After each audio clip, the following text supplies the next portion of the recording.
Hello students, good morning. Welcome to Chemistry Zone after Diwali vacation. Happy New Year to all. બધાને નવા વર્ષની શુભકામનાઓ ને નવા વર્ષમાં જ્યારે બોર્ડની પરીક્ષા આવશે ત્યારે બોર્ડની પરીક્ષામાં બહુ જ સારા માર્ક્સ લઈ આવો એવી આશા સાથે આપણે આજે શરૂ કરવા જઈ રહ્યા છીએ આલ્કોહોલ સંયોજનોની બનાવટ. આજનો ટોપિક કયો છે? આલ્કોહોલ સંયોજનો ની બનાવટ.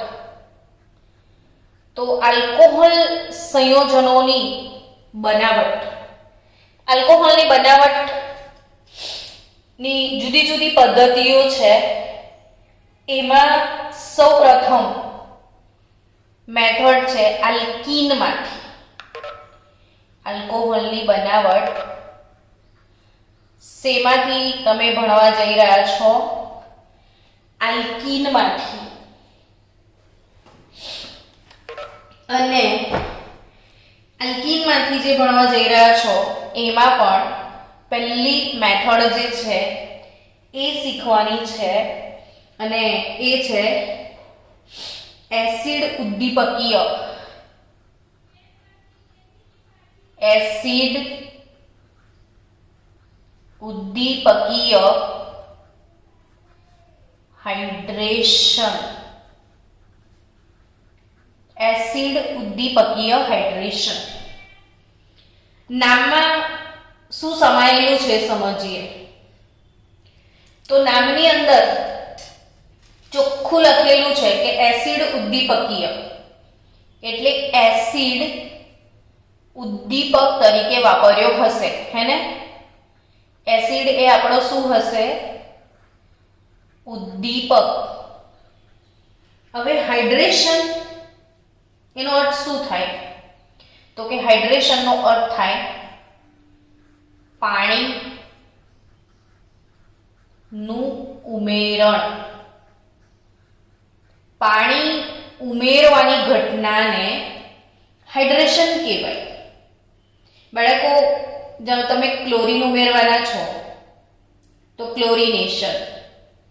જો તમે બ્રોમીન ઉમેરવાના છો તો બ્રોમિનેશન. તો હાઇડ્રોજન ઉમેરશો તો હાઇડ્રોજિનેશન. એમ જો પાણી ઉમેરવાનું છે તો એને હાઇડ્રેશન કહેવાય. પાણી ઉમેરવાની ઘટનાને શું કહેવાય? હાઇડ્રેશન. આ જે પદ્ધતિ છે એ માર્કોનિકોવ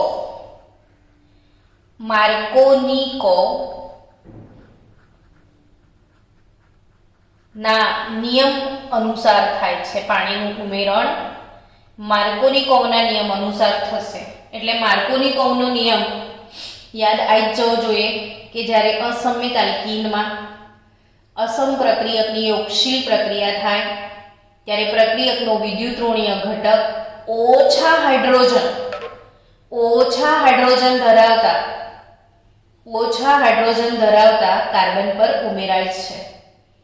આવું આપણે શીખ્યા હતા. આપણે શરૂ કરીએ એટલે ધીરે ધીરે ઓટોમેટિક ક્લિયર થઈ જશે કે એસિડ ઉદ્દીપકની હાજરીમાં સપોઝ આપણે આલ્કીન લઈએ છીએ. આલ્કીન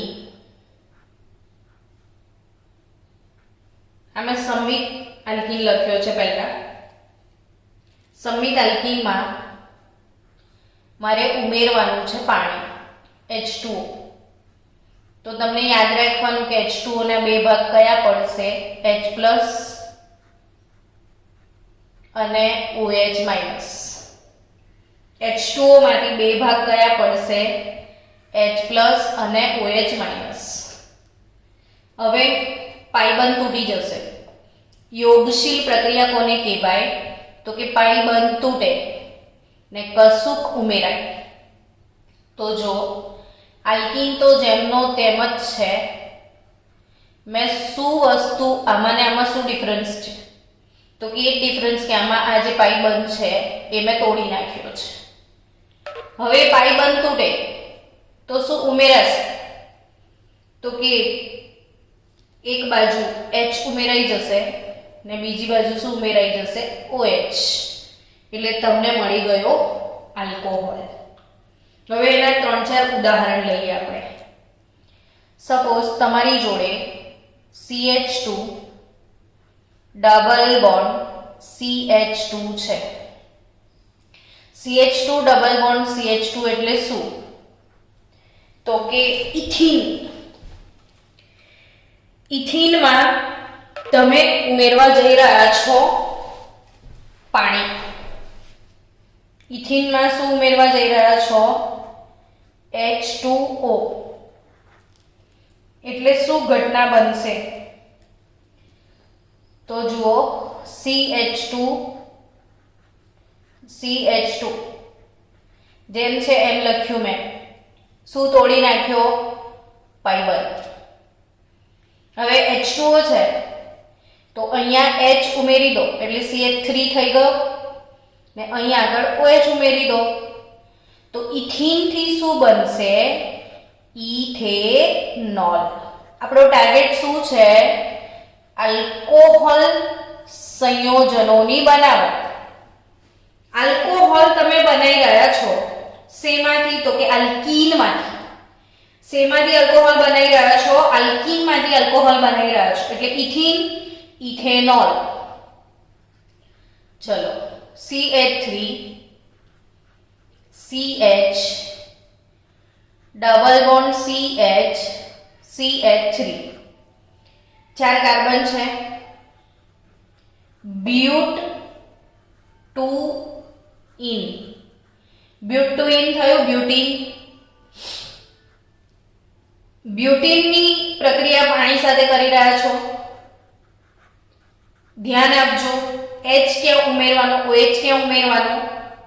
પ્રશ્ન એવો થાય. પણ અહીંયા એક વસ્તુ સમજવાની કે આ સંમિત આલ્કીન છે. ડબલ બોન્ડની બે બાજુ સરખું સરખું હોય તો એ સંમિત આલ્કીન. અહીંયા ડબલ બોન્ડની બે બાજુ જુઓ સરખા ગ્રુપ છે એટલે બ્યુટ-ટુ-ઇન કેવું આલ્કીન કહેવાય? સંમિત આલ્કીન છે.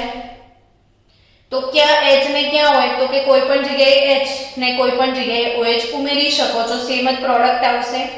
એટલે CH3CH CH CH3. સમજો મેં શું કર્યું? પાઈ બંધ તોડ્યો ખાલી.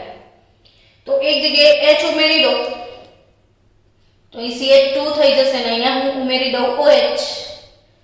હવે મને એનું નામકરણ કરવું છે તો મારે OH ને પ્રાયોરિટી આપવી પડે એટલે નંબરિંગ અહીંથી થશે. કેટલા કાર્બન છે? તો કે 4. 4 કાર્બનને શું કહીશું? બ્યુટેન. 2 નંબર પર શું છે? ઓલ. તો બ્યુટેન ટુ ઓલ. શું મળ્યું? Butane to all. I think તમને ક્લિયર થઈ ગયું કે સંમિત આલ્કીન હોય તો એક પાણીનું ઉમેરણ છે. ફક્ત કોનું ઉમેરણ છે? પાણીનું. ને પાણી ઉમેરવાની ઘટનાને આપણે હાઇડ્રેશન કહીએ છીએ. ને આ પ્રક્રિયામાં ઉદ્દીપક તરીકે આપણે એસિડ વાપરીએ છીએ એટલે પ્રક્રિયાનો ઉદ્દીપક એસિડ. તો એસિડ ઉદ્દીપકની હાજરીમાં પાણી ઉમેરાવાની જે ઘટના છે એને હાઇડ્રેશન કહેવાય. હવે આપણે જો સમજીએ કે સંમિત આલ્કીન છે. અસંમિત આલ્કીન હોત તો શું? તો CH3 CH હા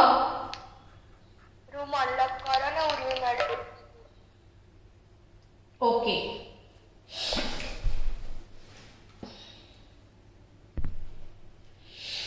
આપણે અસંમિત આલ્કીનની વાત કરીએ કે અસંમિત આલ્કીન છે. અસંમિત આલ્કીન. અસંમિત આલ્કીનની પ્રક્રિયા અસમ પ્રક્રિયક સાથે લઈએ. H2O. H2O માં બે ઘટક H+ OH-.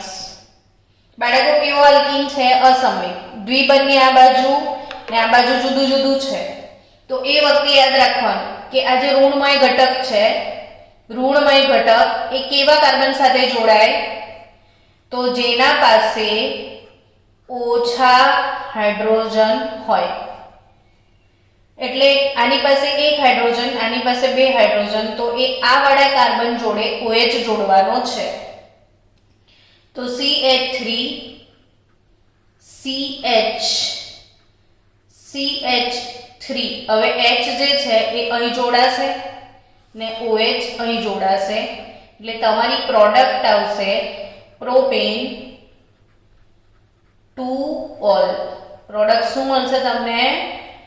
1 2 3 કાર્બન એટલે પ્રોપેન 2 નંબર પર ઓલ, તો પ્રોપેન 2 ઓલ. Propane 2 all. સમજી રહ્યા છો ને સ્ટુડન્ટ્સ? એક એક બનાવટ સમજતા 20-25 મિનિટ જશે જ, અને આ 20-25 મિનિટ એક એક બનાવટ સાથે આપણે સ્પેન્ડ કરીશું તો ફાયદો બી એ થશે ને, આવડી જશે. ચલો રિવાઇઝ કરો મનમાં. શું ભણ્યા? તો એસિડ ઉદ્દીપકીય હાઇડ્રેશન ભણ્યા. શું ભણ્યા? એસિડ ઉદ્દીપકીય હાઇડ્રેશન. ટોપિક શું હતો?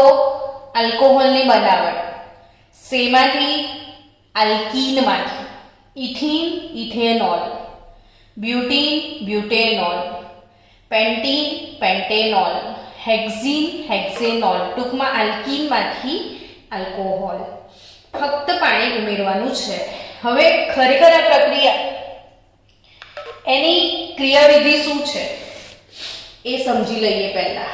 ક્રિયાવિધિ, આ પ્રક્રિયાની મિકેનિઝમ. તો પ્રક્રિયાની ક્રિયાવિધિ પર ધ્યાન આપજો. તબક્કો નંબર 1. પહેલા તબક્કામાં કઈ ઘટના બનવાની છે? તો કે આલ્કોહોલ જે છે એનું પ્રોટોનીકરણ થશે. પહેલા તબક્કામાં protonation of alkene to form carbocation by electrophilic. ટૂંકમાં હું તમને શું સમજાવી રહી છું કે પહેલું તબક્કો 1. તબક્કો 1 એટલે આલ્કોહોલ નું પ્રોટોનેશન. પ્રોટોનેશન શબ્દ એટલે સમજો કે પ્રોટોન એટલે H+ ને પ્રોટોનેશન એટલે H+ ઉમેરાવાની ઘટનાને શું કહેવાય? પ્રોટોનેશન. તો આલ્કોહોલનું પ્રોટોનેશન કેવી રીતે થાય એ સમજીએ. પાણીની વાત કરીએ આપણે તો આ મિકેનિઝમમાં આપણે પાણી ઉમેરવાનું છે. પાણી દોરતા આવડી જવું જોઈએ. આ H2O ઓક્સિજન sp3 સંકરણમાં છે ને ઓક્સિજન પર 2 અબંધકારક ઇલેક્ટ્રોન યુગ્મ હોય. હવે ઉદ્દીપક તરીકે તમે એસિડ વાપરી રહ્યા છો તો એસિડની અંદર શું હોય? તો H+ હોય. બહુ જ ધ્યાનથી સમજો. એસિડમાં શું હોય? H+. આ પાણી છે, આ એસિડ છે. કોઈ પણ માણસ આરામથી જવાબ આપી દે કે આના પર ધન વીજભાર છે, આની જોડે ઋણ વીજભારિત ઇલેક્ટ્રોન છે, એટલે ઓબ્વિયસલી ઓક્સિજન આને ઇલેક્ટ્રોનનું દાન કરશે ને આ સવર્ગ સહસંયોજક બંધ બન્યો કહેવાય. જ્યારે કોઈ બંધ બને ને ત્યારે એક જ પરમાણુ એક સાથે 2 ઇલેક્ટ્રોનનું દાન કરે. એક જ પરમાણુ એક સાથે 2 ઇલેક્ટ્રોનનું દાન કરે તો એ સવર્ગ સહસંયોજક બંધ કહેવાય. એટલે ઓક્સિજન પોતાના 2 ઇલેક્ટ્રોનનું દાન H+ ને કરશે તો ઓક્સિજન એની જોડે 2 હાઇડ્રોજન તો હતા, ત્રીજો હાઇડ્રોજન ઉમેરાયો. દાન કોણે કર્યું બાળકો? ઓક્સિજને. એટલે એના પર ધન વીજભાર આવે. હજી એક ચોટલી તો એના પર હશે, એને એક જ ચોટલીનું દાન કર્યું છે. તો આ જે સ્પીસીસ પેદા થઈ એ કહેવાય H3O+ hydronium ion. H3O+ hydronium ion. સમજી રહ્યા છો? હવે આ હાઇડ્રોનિયમ આયન અને આલ્કીન વચ્ચે પ્રક્રિયા થશે. સમજો બહુ ધ્યાનથી. C double bond C. આપણી ક્લાસના બધા જ બાળકોને એક વસ્તુ ખબર છે. શું? તો કે આ સિગ્મા બંધ છે ને ઉપરવાળો કયો? બોલો? તો પાઈ બંધ. કોઈ પણ બંધની અંદર 2 ઇલેક્ટ્રોન હોય ને એટલે આ પાઈ બંધના જે 2 ઇલેક્ટ્રોન છે, હવે આ જે H3O+ છે, પહેલા પાણી એસિડ ઉદ્દીપક સાથે પ્રક્રિયા કરીને H3O+ બનાવશે અને આ H3O+ આલ્કીન પર આક્રમણ કરવાનો છે. કેવી રીતે કરશે એ સમજો કે આ H3O+ આયન ઓક્સિજન પર ધન વીજભાર આવ્યો, 2 ઇલેક્ટ્રોન યુગ્મ રહેશે એના પર, એટલે ઓબ્વિયસલી જ્યાં ધન હોય ને ત્યાં ઋણ આક્રમણ કરશે. એટલે હવે આ પાઈ બંધના ઇલેક્ટ્રોનનું દાન સીધું ઓક્સિજનને થશે, કારણ કે ઓક્સિજન બાળકો સમજો, કારણ કે ઓક્સિજન પર ધન વીજભાર છે. હવે આ ઓક્સિજનનો ધન વીજભાર દૂર કરવો છે તો આ પાઈ બંધ હાઇડ્રોજનને ઉઠાવશે. આ પાઈ બંધ કોને ઉઠાવી લેશે? અહીંથી હાઇડ્રોજન H+ તરીકે છૂટો પડે, 2 ઇલેક્ટ્રોન H+ ને મળી જાય એટલે પાણી જેવું હતું તેવું થઈ જશે. H3O+ માં 1 હાઇડ્રોજન આ વધારાનો છે, એસિડમાંથી આવ્યો છે, આપણે હાઇડ્રોજનને ઉઠાઈ લેવાનો છે એટલે H2O છૂટું થઈ જાય. સમજો ધ્યાનથી કેવી રીતે આ પાઈ બંધનું દાન હાઇડ્રોજનને થયું. તો સિંગલ કેમ કરી નાખ્યો? તો કે પાઈ બંધ આપી દીધો ને, આપણે પાઈ બંધ હાઇડ્રોજનને આપી દીધો. કોણે આપ્યો? આ વાળા કાર્બને. એટલે એ વાળા કાર્બન પર શું આવી ગયો? હાઇડ્રોજન. પણ આ વાળા કાર્બન, આ ઇલેક્ટ્રોન આ કાર્બનનો પણ હતો ને આ ઇલેક્ટ્રોન આ કાર્બનનો હતો ને બંને આપી દીધા. આને તો ફાયદો થઈ ગયો પણ આને લોસ ગયો, એટલે આના પર ધન વીજભાર આવશે. આ 2 ઇલેક્ટ્રોન હાઇડ્રોજનને અપાઈ ગયા છે એટલે આ કાર્બન જોડે હાઇડ્રોજન આવી ગયો, આ વાળો હાઇડ્રોજન અહીંયા આવી ગયો, તો આ કાર્બન પર ધન વીજભાર આવે ને એવો કાર્બન જેના પર ધન વીજભાર હોય એને કાર્બોકેટાયન કહેવાય. શું કહેવાય? કાર્બોકેટાયન કહેવાય. તો કાર્બોકેટાયન પ્રોડ્યુસ થયો, પ્લસ પાણી H3O+ માંથી 1 હાઇડ્રોજન અહીંયા ઇલેક્ટ્રોન મૂકીને જતો રહ્યો એટલે પાણી જેમ હતું તેમનું તેમ થઈ ગયું. સમજી રહ્યા છો? હવે તબક્કો નંબર 2. પહેલો તબક્કો હતો આલ્કોહોલનું પ્રોટોનેશન. બીજો તબક્કો હું અહીંથી જ શરૂ કરી દઉં છું, આ જ લખવાનું છે આપણા બીજા તબક્કામાં. તો કાર્બોકેટાયન પર બીજો તબક્કો શું છે? આ કાર્બોકેટાયન એના પર પાણીનો હુમલો, એટલે કાર્બોકેટાયન પર પાણીનો કેન્દ્રાનુરાગી એટેક. કેન્દ્રાનુરાગી તરીકે પાણી હુમલો કરશે. કઈ રીતે? તો કે આના પર ધન છે, આના પર ઇલેક્ટ્રોન યુગ્મ છે, આના પર ધન વીજભાર છે, આના જોડે ઇલેક્ટ્રોન યુગ્મ છે, એટલે આ ઓક્સિજન આને ઇલેક્ટ્રોન યુગ્મનું દાન કરી દેશે. એટલે આ તબક્કો હું નીચે લખું છું, સમજો. અહીંયા H, આ જે કાર્બન જેના પર ધન વીજભાર છે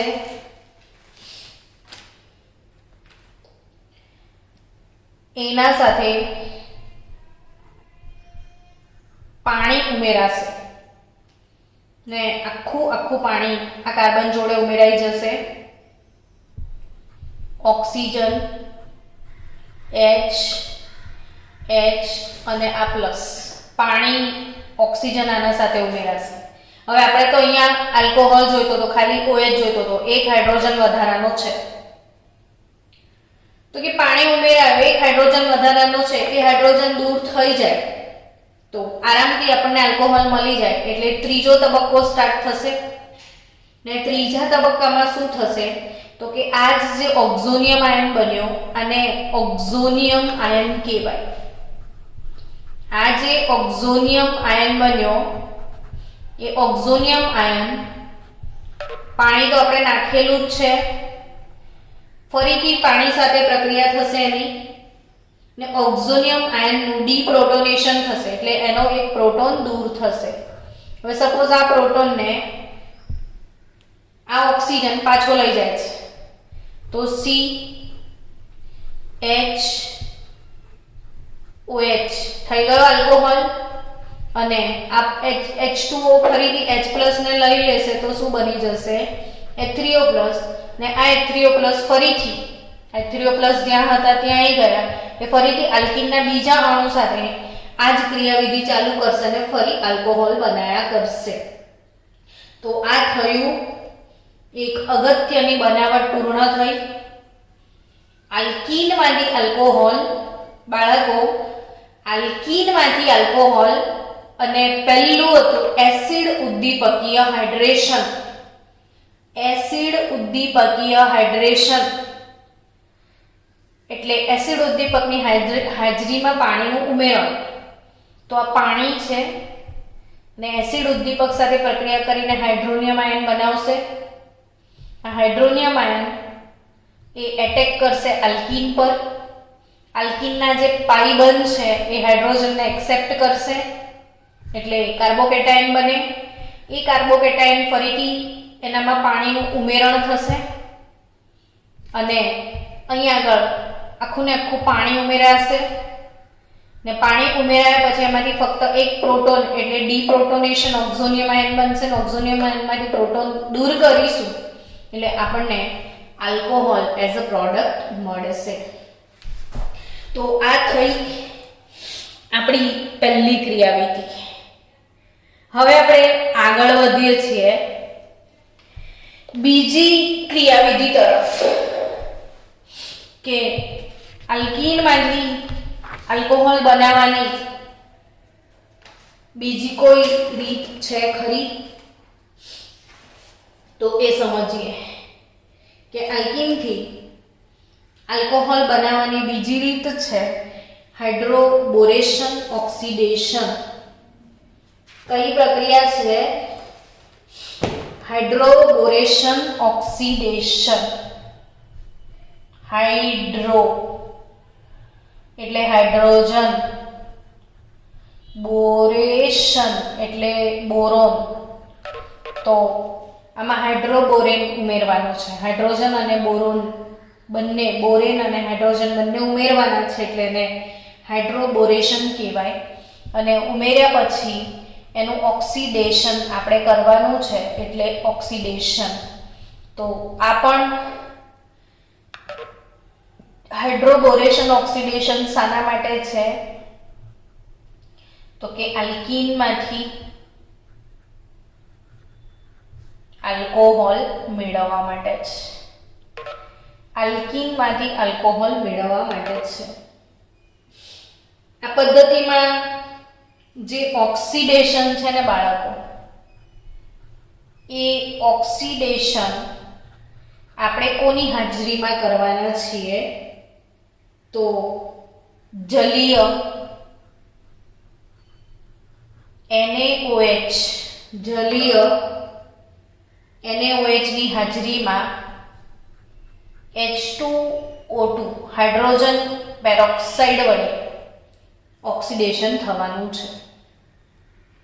ને જો હાઇડ્રોજન પેરોક્સાઇડ હાજર હોય તો 100% પેરોક્સાઇડ અસર વર્તાય. પેરોક્સાઇડ અસર એટલે તમને યાદ આવ્યું ધોરણ 11, પેરોક્સાઇડ અસર એટલે પ્રતિ માર્કોનિકોવ નો નિયમ. પેરોક્સાઇડના લીધે આ પ્રોસેસમાં માર્કોનિકોવ ફોલો નહીં થાય, પ્રતિ માર્કોનિકોવ ફોલો કરવાનો છે. હવે પ્રતિ માર્કોનિકોવ એટલે શું? તો કે પ્રક્રિયકનો જે ઋણમય ઘટક હોય એ ઓછા હાઇડ્રોજન સાથે નહીં, વધારે હાઇડ્રોજન ધરાવતા કાર્બન સાથે જોડાશે. એટલે અગત્યની વાતો પહેલા સમજો કે હાઇડ્રોબોરેશન ઓક્સિડેશન એટલે આપણો ટાર્ગેટ છે આલ્કીનમાંથી આલ્કોહોલ. હવે આમાં પાછળ ઓક્સિડેશન થાય છે કોની હાજરીમાં? તો જલીય NaOH સાથે હાઇડ્રોજન પેરોક્સાઇડ લેવામાં આવે છે. એટલે અહીંયા જે નિપદ મળશે એ કયા નિયમ પ્રમાણે મળશે? તો કે પ્રતિ માર્કોનિકોવના નિયમ પ્રમાણે મળશે. તો આપણે પ્રતિ માર્કોનિકોવના નિયમ પ્રમાણે શરૂ કરી દઈએ. પહેલા એકચ્યુઅલી હાઇડ્રોબોરેશન ઓક્સિડેશન કોણે આપણને સમજાવ્યું હતું સૌથી પહેલા? તો HC બ્રાઉન. HC brown. તો HC બ્રાઉને 1959 માં સૌથી પહેલા આ પ્રોસેસ સમજાવી હતી અને આ સ્ટડી માટે બ્રાઉન અંકલને નોબેલ પ્રાઇઝ 1979 માં નોબેલ પ્રાઇઝ પણ મળ્યું છે વિટિક સાથે. તો આ છે બ્રાઉન અંકલની પ્રોસેસ. ને બ્રાઉન અંકલની પ્રોસેસ શરૂ કેવી રીતે થાય છે સમજીએ ધીરે ધીરે. કે એક આલ્કીન લઈએ CH3 CH double bond CH2 propyne છે. મનમાં નક્કી કરી લો સંમિત છે કે અસંમિત. તો આઈ થિંક અસંમિત આલ્કીન છે, બરાબર ને? હવે એમાં શું ઉમેરવાનું છે? તો કે હાઇડ્રોબોરેશન એટલે ડાયબોરેન B2H6 ઉમેરવાનો છે. ડાયબોરેન B2H6 અને B2H6 એટલે BH3 B2H6 એટલે શું? BH3 તો આપણે BH3 જે છે B2H6 એને આપણે આ રીતે બતાવીશું કે H BH2 ટ્વાઇસ.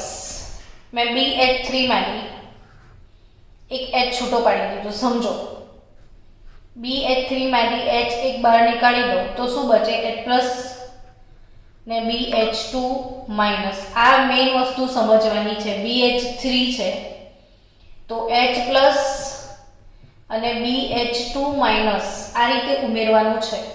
તો આ જે ઘટક છે BH2 માઇનસ આ ઋણ ઘટક છે ને H પ્લસ એ ધન ઘટક છે. હવે આપણે યોગશીલ પ્રક્રિયા કરવાની એટલે પાઇબંધ તોડવાનો છે. તો નિપજ તરીકે શું મળશે સમજો. CH3 CH CH2. મેં કઈ જ અઘરું કામ નહીં કર્યું, આનું આ જ લખ્યું છે. મેં ખાલી પાઇબંધ તોડ્યો છે. હવે મારે એક બાજુ હાઇડ્રોબોરેશન એટલે એક બાજુ હાઇડ્રોજન અને એક બાજુ બોરોન કમ્પાઉન્ડ ઉમેરવાનું છે. આ વિદ્યુત ઋણીય છે, આ વિદ્યુત ધનમય છે. પ્રતિમાર્કોની કહું શું કહે છે કે વિદ્યુત ઋણમય ઘટક એવા કાર્બન સાથે જોડાશે જેના પર વધારે હાઇડ્રોજન હોય. એટલે આના પાસે 2 છે, નાની જોડે 1 છે. તો આપણે ક્યાં શું ઉમેરવાનું છે? તો કે જેના અહીંયા આગળ આપણે H ઉમેરવાનો છે એટલે CH2 થઈ જશે ને અહીંયા આગળ તમારે BH2 ઉમેરવાનું છે. એટલે તમને શું મળ્યું? તો કે આ CH3 CH2 CH2 BH2 મળ્યું. સમજી રહ્યા છો? હવે એમાં ફરીથી પ્રોપીનનો બીજો અણુ ઉમેરાશે. આ પ્રોપીનનો એક અણુ ઉમેરાયો. હવે ફરીથી આની અંદર પ્રોપીનનો બીજો અણુ ઉમેરાશે CH3 CH double bond CH2. કુલ 3 અણુ પ્રોપીનના હશે. આમાં એક્ચ્યુઅલી આવી રીતે પ્રક્રિયા છે 3 mole CH3 CH double bond CH2. 3 mole પ્રોપીનના અણુ સાથે HBH2 ટ્વાઇસ એટલે BH3 ટ્વાઇસ કહેવાય એ ઉમેરાશે. તો CH3 CH2 CH2 thrice B ટ્રાયપ્રોપાઇલ boron બનવાનું છે. એટલે સમજી લો કે અહીંયા 3 મોલ પ્રોપીનના અણુઓ સાથે આનું ઉમેરણ છે. 3 મોલ પ્રોપીન આ પહેલો અણુ થયો. હવે આના સાથે આ બીજો અણુ કામ કરશે. પાઇબંધ આનો તૂટી જશે એટલે તમને નિપજ તરીકે શું મળશે કે CH3 CH CH2. મેં આનો પાઇબંધ તોડી નાખ્યો. હવે આ જે ઘટક છે એના 2 ભાગ પાડો, ધન અને ઋણ.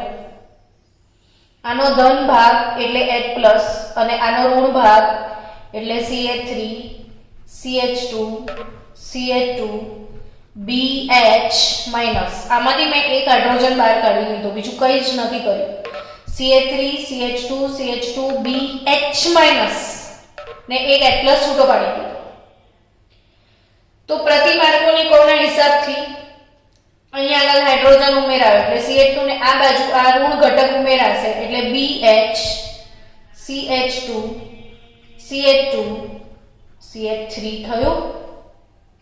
આ અણુને મારે બીજી રીતે લખવો હોય તો હું આ રીતે લખી શકું CH3 CH2 CH2 BH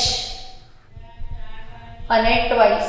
જો આ રહ્યું પ્રોપાઇલ, આ રહ્યું પ્રોપાઇલ પ્રોપાઇલ પ્રોપાઇલ બે વાર ને વચ્ચે BH. તો પ્રોપાઇલ પ્રોપાઇલ બે વાર ને BH. આને મેં આ રીતે લખી શકું. હવે એમાં આ પાછલો પાર્ટ છે CH3 CH2 CH2 twice B minus અને H પ્લસ છે.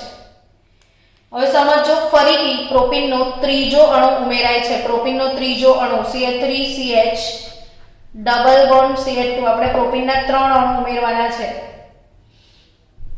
તો પાઇબંધ તૂટી જશે. CH3 CH2 CH2 આ H અહીંયા ઉમેરાશે એટલે 3 વખત પ્રોપાઇલ અને ફક્ત બોરોન વધ્યો. અહીંથી આટલો ભાગ એક જ બોરોન રહ્યો. હવે તો ટ્રાય પ્રોપાઇલ બોરેન તમને મળ્યું. હવે આ જ પ્રક્રિયા એક વખત ફરી સમજાવું છું, ધ્યાન આપજો. ફરીથી સમજાવું છું, ધ્યાન આપજો. CH3 CH double bond CH2 આ પ્રોપીનના 3 અણુ એના સાથે BH3 ટ્વાઇસ ડાયબોરેન ઉમેરવાનો છે. તો બોરોનની જોડેના 3 હાઇડ્રોજન નીકળી જશે ને CH3 CH2 CH2 thrice boron ટ્રાયપ્રોપાઇલ. આ 3 હાઇડ્રોજનની ઓપ્શનમાં આ 3 પ્રોપાઇલ સમૂહ અહીંયા આવશે. 3 હાઇડ્રોજન અહીંયા ઉમેરાઈ જશે. તો ટ્રાયપ્રોપાઇલ બોરેન તમને બનાવવાનો છે. હવે આ જે ટ્રાયપ્રોપાઇલ બોરેન મળ્યો એ ફરીથી એકવાર મેં કીધું ને કે હું સમજાઈ રહી છું, ધ્યાન આપજો. પ્રોપીન છે CH3 CH double bond CH2 એમાં ઉમેરવાનું છે H BH2. તો H plus BH2 minus. H plus અહીંયા આગળ ઉમેરાશે ને BH2 માઈનસ અહીંયા આગળ ઉમેરાશે. હવે ઉમેરો તો પ્રોડક્ટ શું મળે? CH3 અહીં H ઉમેરો છો, CH2 અહીં CH2 ને અહીં શું ઉમેરી રહ્યા છો? BH2. સમજ્યા? હવે એના સાથે ફરીથી પ્રોપીન ઉમેરાશે CH3 CH double bond CH2 એટલે નિપજ તરીકે શું? તો કે અહીં આગળ H પ્લસ ને અહીં આગળ CH3 CH2 CH2 BH minus. આ કાર્બન પર આટલું ઉમેરાશે અને આ બાજુ H પ્લસ ઉમેરાશે એટલે CH3 CH અહીંયા H ઉમેરાય એટલે CH2 બંધ તૂટી ગયો. CH2 એની જોડે આ BH પછી CH2 CH2 CH3 એટલે ટ્વાઇસ થઈ ગયું. આનામાં ફરી ત્રીજો અણુ પ્રોપીનનો ઉમેરો CH3 CH double bond CH2. તો આ જે બોરોન વાળો પાર્ટ નેગેટિવ ને H+ પોઝિટિવ, તો H+ અહીંયા ઉમેરાશે CH3 CH2 CH2 ને અહીંયા આગળ બોરોન વાળો part CH3 CH2 CH2 twice B એટલે હવે આ 3 વાર થઈ ગયું થ્રાઇસ B. આ પ્રોડક્ટ તમને મળી ટ્રાયપ્રોપાઇલ બોરેન. અને આ ટ્રાયપ્રોપાઇલ બોરેનનું હવે કંઈ નથી કરવાનું, ઓક્સિડેશન કરવાનું છે. ઓક્સિડેશન કોની હાજરીમાં? તો 3 મોલ હાઇડ્રોજન પેરોક્સાઇડની હાજરીમાં ઓક્સિડેશન થશે. જલીય NaOH બેઝિક માધ્યમ છે, તો તમને 3 મોલ CH3 CH2OH પ્રોપેનોલ મળશે અને બોરિક એસિડ BOH થ્રાઇસ મળશે.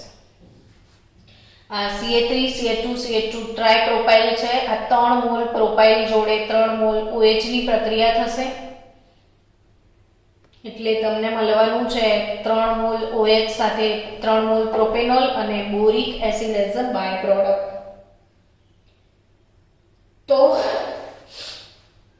આ પ્રક્રિયા પ્રતિ માર્કોની ક્રિયાવિધિ પ્રમાણે થાય. ઓવરઓલ આખું લખીએ તો ફરીથી જો સમજજો કઈ રીતે લખાશે. ઓવરઓલ આખું 3 mall propane CH3 CH double bond CH2 એના સાથે BH3 ટ્વાઇસ ડાયબોરેન ઉમેરાય એટલે તમને શું મળે? CH3 CH2 ટ્રાયપ્રોપાઇલ બોરેન અને આ ટ્રાયપ્રોપાઇલ બોરેનનું હાઇડ્રોજન પેરોક્સાઇડ અને OH માઇનસ NaOH ની હાજરીમાં ઓક્સિડેશન થાય છે એટલે 3 મોલ CH3 CH2OH પ્રોપેનોલ અને બોરિક એસિડ આ પ્રોડક્ટ મળે. ઇન શોર્ટ તમારે આલ્કીનમાંથી આલ્કોહોલ જ લાવવાનો છે. પણ ફરક એટલો છે, જો સમજો ફરક કેટલો ફરક છે એ સમજો કે આ પહેલી ક્રિયાવિધિ જેમ કે CH3 CH double bond CH2 propyne છે, CH3 CH double bond CH2 propyne 2 વાર લીધું મેં. પહેલી વખત જો એસિડ ઉદ્દીપકીય હાઇડ્રેશન ફોલો કરું છું, પહેલી પ્રક્રિયા ફોલો કરું છું એસિડ ઉદ્દીપકીય હાઇડ્રેશન, તો મને નિપજ તરીકે શું મળે? તો CH3CH OH CH3 મને પ્રોપેન 2 ઓલ મળે. પહેલી બનાવટ માર્કોનિકોવ પ્રમાણે મળે છે એટલે નિપજ તરીકે મને પ્રોપેન 2 ઓલ મળે. બટ બીજી બનાવટ જે છે હાઇડ્રોબોરેશન ઓક્સિડેશન જો હું ફોલો કરું તો મને પ્રતિ માર્કોનિકોવ પ્રમાણે નિપજ મળે છે 3 મોલ CH3 CH2OH 1 પ્રોપેનોલ મળે છે. એટલે બંનેમાં આલ્કીનમાંથી આલ્કોહોલ છે, પણ જો એસિડ ઉદ્દીપકીય હાઇડ્રેશન કરો તો માર્કોનિકોવ પ્રમાણે નિપજ મળે અને હાઇડ્રોબોરેશન ઓક્સિડેશન જો તમે ફોલો કરો તો આ પ્રતિ માર્કોનિકોવ નિપજ મળે છે ને પહેલાવાળી માર્કોનિકોવ પ્રમાણે નિપજ મળે છે. તો આ એક અગત્યની બનાવટ આજે આપણે પૂર્ણ થઈ. પહેલી બનાવટ આજે આપણે શું શીખ્યા? આલ્કોહોલની બનાવટ શેમાંથી? તો આલ્કીનમાંથી. આવતીકાલે તમે શીખશો કાર્બોનિલ સંયોજનોમાંથી કેવી રીતે આલ્કોહોલ બનાવાય, ગ્રિગ્નાર્ડ પ્રક્રિયક દ્વારા કઈ રીતે આલ્કોહોલ બનાવાય. તો આ બંને બનાવટ આપણે આવતીકાલે શીખવાના છીએ, ગ્રિગ્નાર્ડ પ્રક્રિયક અને કાર્બોનિલ કમ્પાઉન્ડની. આજે આપણે શીખ્યા ફક્ત આલ્કીનમાંથી. સાંજ સુધી અને મોડે કરી અને સાંજે ટેસ્ટ પણ આપી દેજો એટલે આવડી જાય.